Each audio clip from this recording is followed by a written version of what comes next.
Hey, what's up guys? Dan Marakowski here from dmarakowski.com, bringing you a tutorial on how to fix a bad DLP projector. Here we go.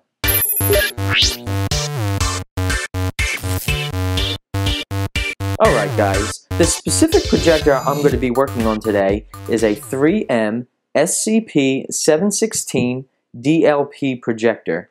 And this specific projector has bad or dead pixels coming out of the unit. And I would like to show you that now. So as you can see here, this specific projector has a bunch of dead pixels, as you can see by the white and black dots on the screen. Let me try to zoom in for you so you can see that in more detail. You see those white and black dots throughout the image of the projector? Well, this is caused by a malfunctioning DLP chip. So any DLP projectors is susceptible to this DLP chip issue. And what we're going to be doing today, we're going to be replacing the DLP chip to resolve the issue. So you may be asking yourself, why do we want to repair the projector as opposed to just buying a brand new projector? Well, the reason is a brand new projector, specifically this model, will cost you $1,500 out of pocket. But the cost to repair this unit is only 15 to 20 minutes of your time and a $150 DLP replacement chip. So to me, it's a no-brainer. So to successfully complete this repair, you need a few tools. First, you need a long neck Phillips screwdriver. You need a grabber, which comes in any normal PC repair toolkit. Technically, this is called the 3-prong parts retriever tool. You need a bottle of canned air, or I like to use this DataVac duster, which is an electric version of canned air, so you're not basically wasting anything. And then finally, you need your replacement DLP chip, as you can see here. And that's it. Although we're going to be performing this repair on a 3M SCP716 projector, any normal projector that utilizes a Texas Instruments DLP chip and you're getting the dead pixel issue, you can repair it relatively easy by following these instructions. All you need to do is find the correct DLP part for your specific projector. And now, let's start fixing. Now the first step is take the screws off of the outside casing. Now before I begin removing screws, what I like to do, I like to have a little sticky label and I write on the label what the screws are for. So whenever I remove a screw, I usually place it on that label, so when we go to put the unit back together, I know which screws came from what location. So let's do that first. So this is going to be casing. I'm going to stick the casing label right here. And let's get moving. Now there's usually a few screws on the back, on the bottom, and obviously on the front of the unit.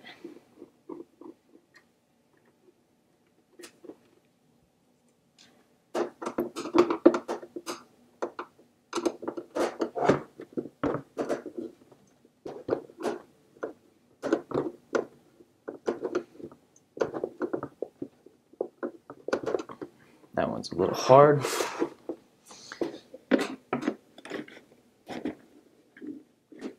Sometimes it takes a little bit of force to take some of these screws out because they were put in during the original manufacturing. I actually have to use a little bit of a larger Phillips screwdriver for this pesky screw. There we go.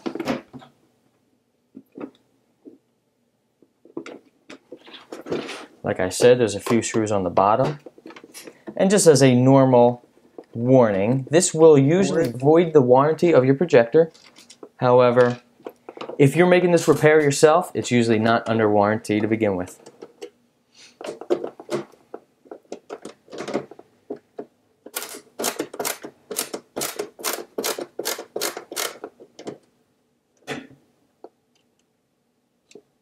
Now this is a great screw to use the 3-prong grabber tool. Just like that. this screw will pop out on its own, hopefully.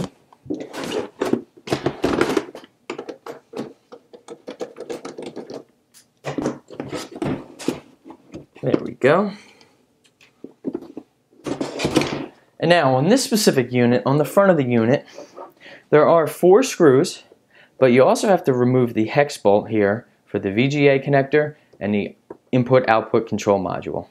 For that, we have to utilize pliers, which I forgot to mention in the beginning of the video. But let's first remove the 4 screws.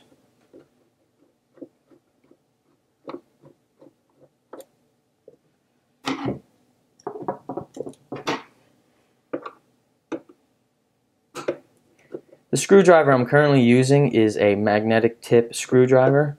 It's not really recommended to use on electronics because the magnet can cause issues to any circuitry on the motherboard. But for ease of use, I'm going to utilize it anyway.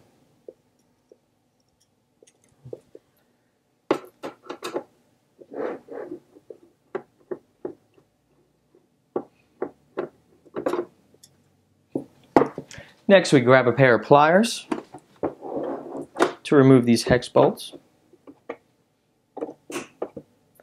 I usually loosen them up first with the pliers, and then you can usually easily unscrew them with your fingers.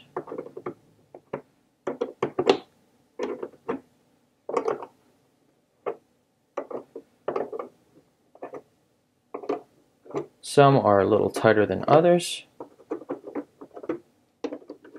And I'm going to put this bolt with the casing label and the casing screws.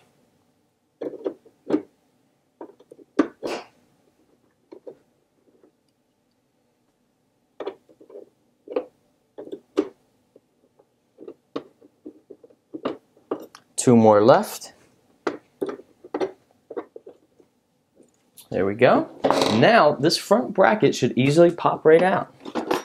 There we go. Front bracket is off. Set that aside. Now that all the screws are off of the outside casing, we should be able to pop off the front cover here. I would say just be gentle because there are wires that are attached to the motherboard that are also attached to the top of this panel for the power button and the IR sensor.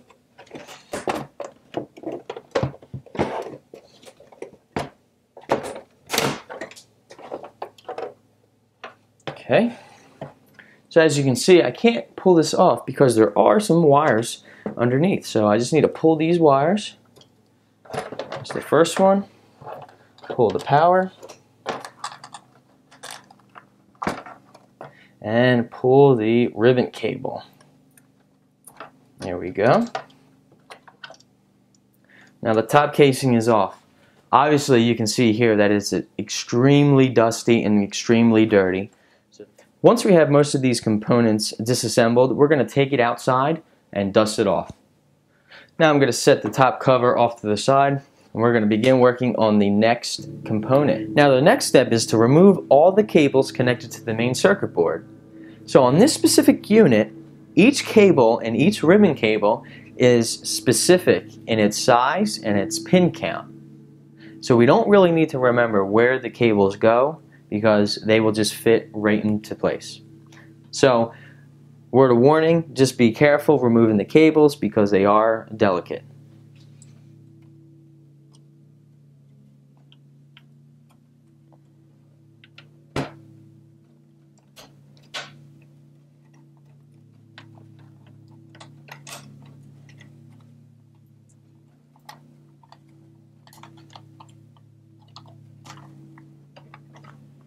This is the first ribbon cable.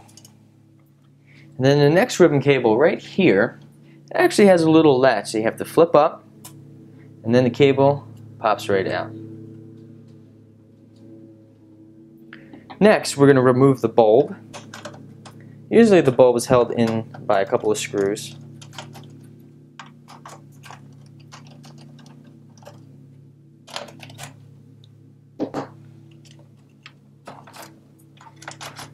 There we go. The bulb is out. Set that off to the side. And now we can begin removing the main circuit board. So on this specific board, there's 4 screws.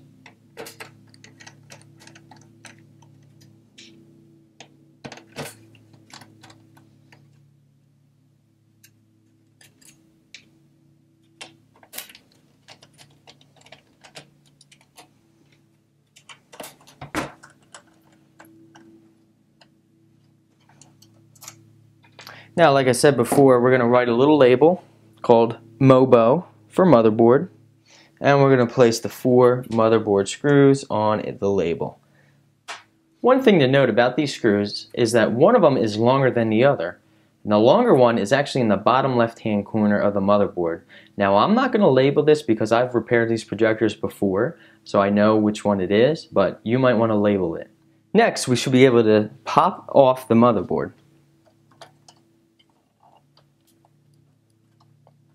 I forgot one cable. There we go. The motherboard is now popped off, as you can see, and it's extremely dusty, as you can see. So we're going to just set that off to the side because we're going to clean that unit also. Next thing we have here, we're going to remove this housing, which holds the motherboard in place. Now for that, you're going to need the screwdriver for it's either 3 screws or 2 screws, and also this riser that you're going to have to utilize the pliers for. So I'm going to zoom in on this for you.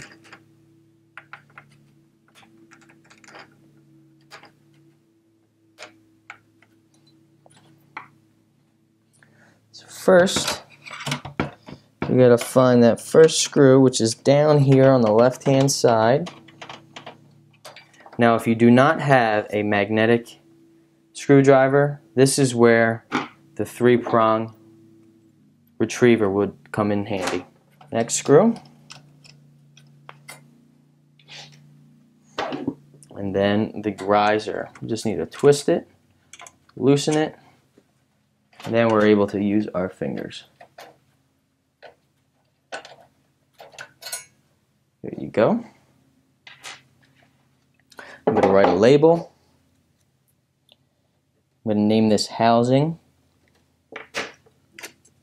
And I'm going to set these screws for the housing right there. Now we should be able to pop that housing right out.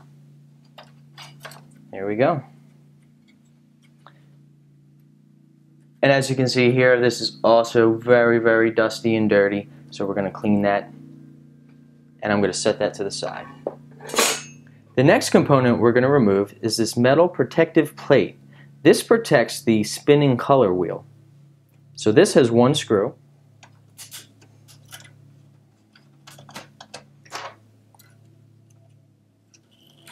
And it has some adhesive here that we need to first take off. And that pops right out. So I'm going to set this screw right on top of the protector plate.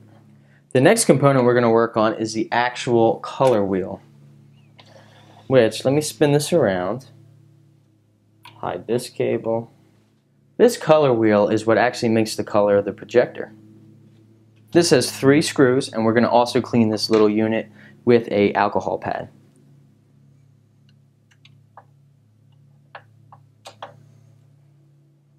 And the last screw.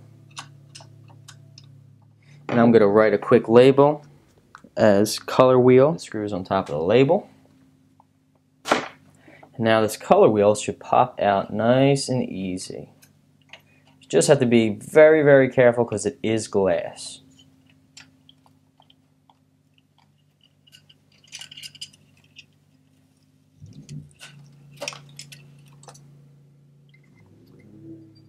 And here we go. This is the color wheel. And as you can see, it's very dirty.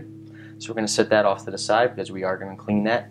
Now that we have all the components removed, we have all our screws labeled, we're going to take the unit and the parts outside with the canned air and clean all the dust out. So we'll be back in a minute.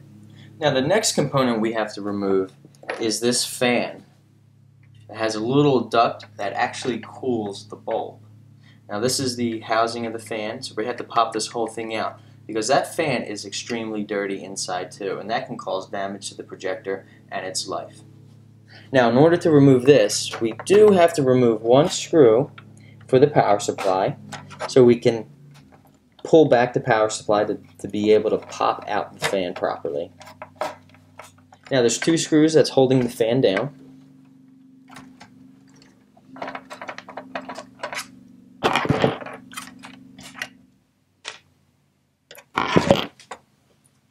Now like I said, we need to pull back the power supply slightly in order to pop this up and out.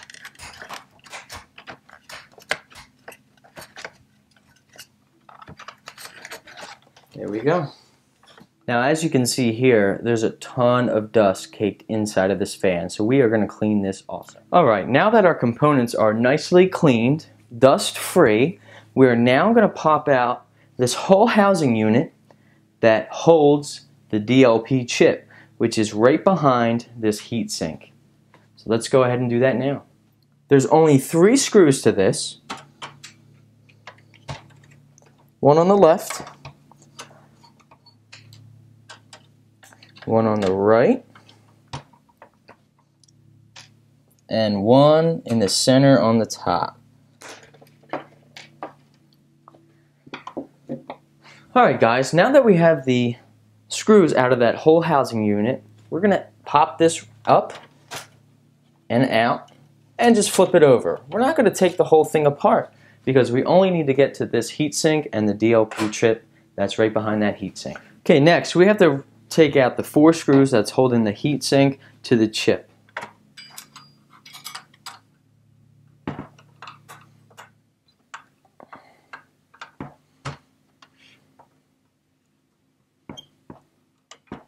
These are a little tough sometimes to get out.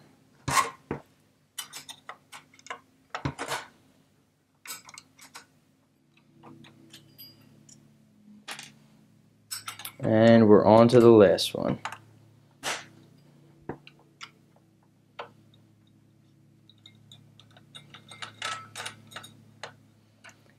Now, when you lift this up, just be very gentle, because sometimes the whole component with the chip comes out too. And we're going to set that to the side. So right here, we have the DLP chip. Now this chip has the dead pixels, that little image right there. So what we're going to do, we're going to simply pop this off. So this is the bad chip. We're going to take our new chip right here. We're going to line it up.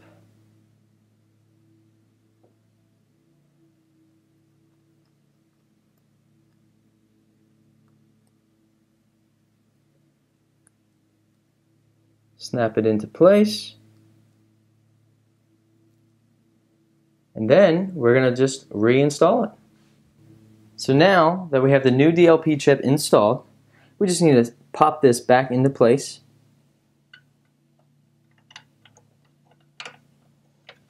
Just like this. We're going to pop the heatsink back on. And then we're going to begin screwing this back together.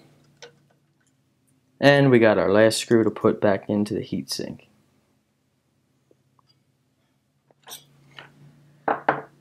Now that that's secure, we're going to just flip this back up. Just watching the cables that we have to put back. And set it back in, make sure it's aligning correctly. There we go. Now the first thing we're going to do, we're going to start putting these screws for this whole housing back together.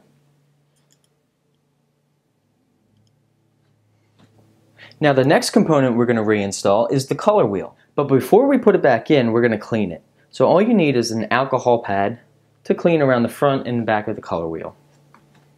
And I have one right here.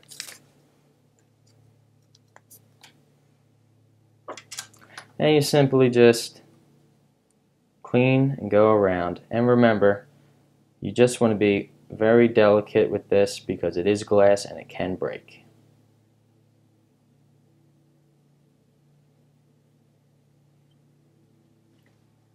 Now you have a nice clean color wheel. So we're going to set this back in. Very gentle. Okay, color wheel is back in. And now we're going to choose our color wheel screws. Start applying. Next, we're going to reinstall the protective plate.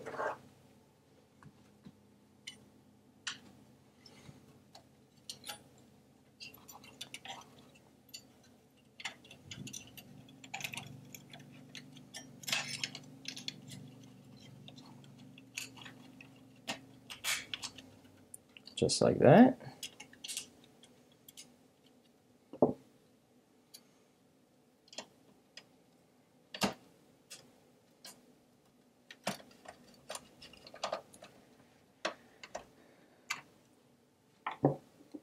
And now we're going to reinstall the cooling fan for the bulb itself.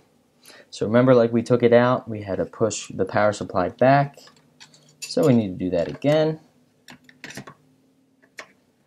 Angle it, set it, maneuver it right into place, line up the holes for the screws, and you're good to go. So now you just reapply your screws for the fan.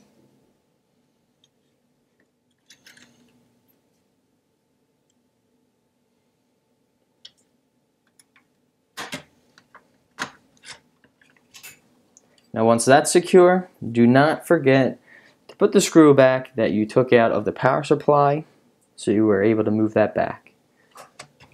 Now that the fan and the power supply are secured, we're going to put the plate back on that houses the motherboard, and just watch the cables.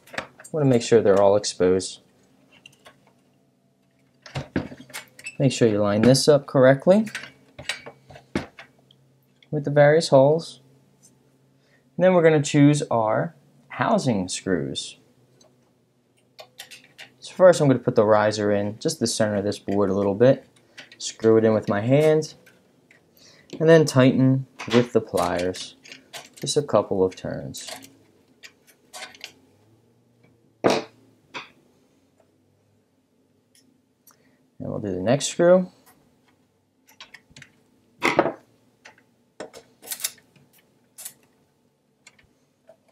And the final screw all the way down to the left. And we have the last screw at the top left-hand corner. Now all we need to do is reposition the motherboard.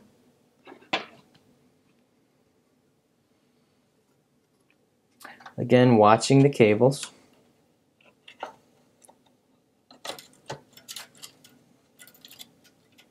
Set it down, move anything out of the way, then snap into place. Now we can re-screw this together. Remember, we removed one longer screw, and that was the bottom left-hand corner. So I'm going to put that one in first, and then the remaining.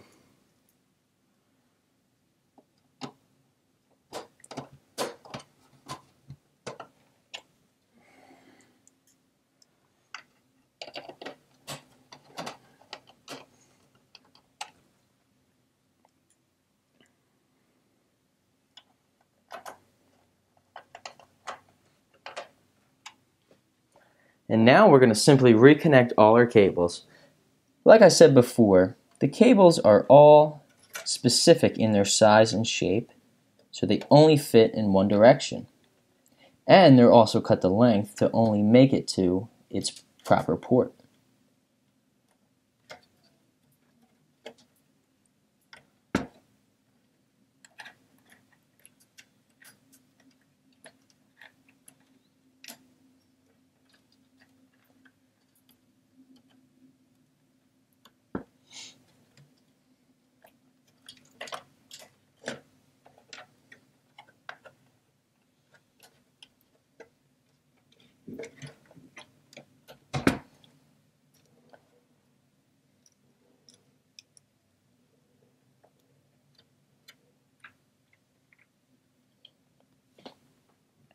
And now we have almost all the cables reconnected. Now as you can see here, we have 2 ports that do not have cables.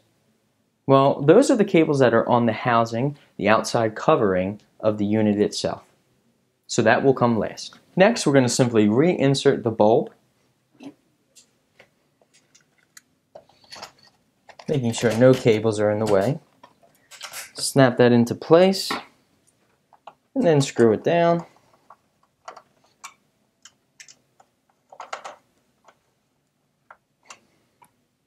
Now this is where you want to just give it a once over. Make sure you have everything securely connected and plugged in, because once you put the unit all back together, you're not going to want to take it apart again just to fix one cable that you forgot to plug in.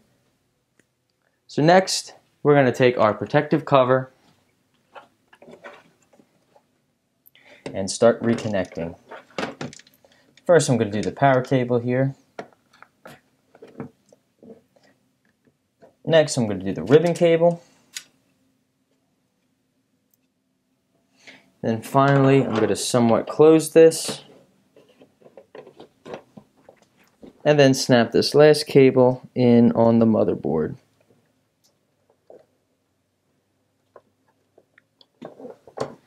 And now we can close the unit.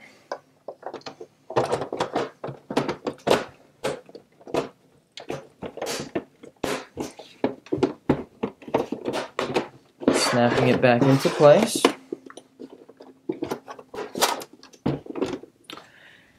And now, before we go ahead and reconnect all the screws for the outside housing, we're going to plug it in, turn it on to make sure it works. So let me grab that power cable. We're going to plug it in. It's great. Our status light is on.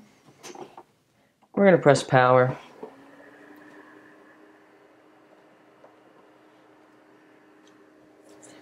And hopefully we'll have a moment of truth here. Alright, the lamp is now igniting.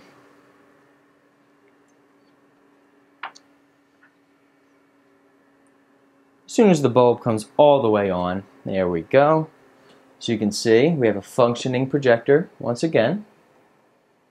Now we didn't look to see if the replacement DLP chip fixed the problem, but we're going to close it up, we're going to re-screw everything down, then we're going to turn it on and we'll see the result. Now once you power down the projector, you want to make sure it properly cools down on its own, so do not unplug the power cable until it's all the way shut off. Okay, now that it's all the way shut off, we're going to re-screw all our casing screws.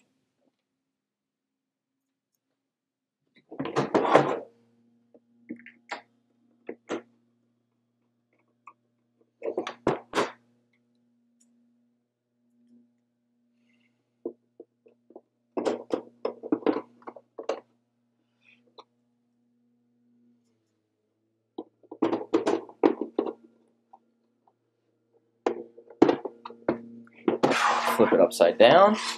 I'm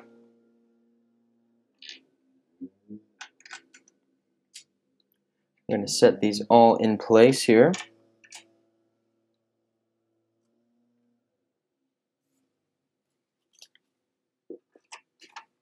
And continue screwing.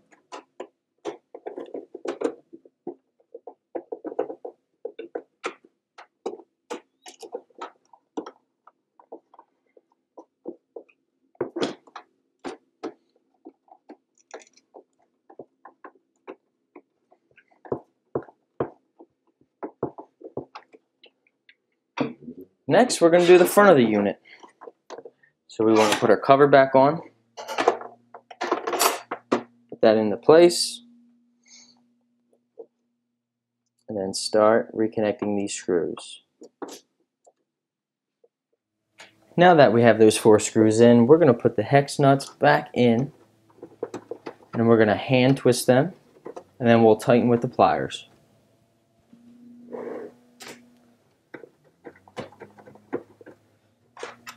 And the last one.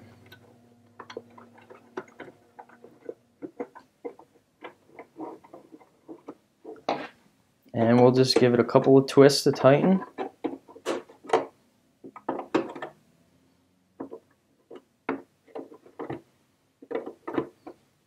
we should be good, so let's power this on.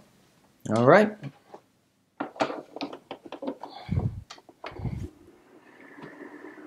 We'll let this boot up, and then we will see if we have no more dead pixels.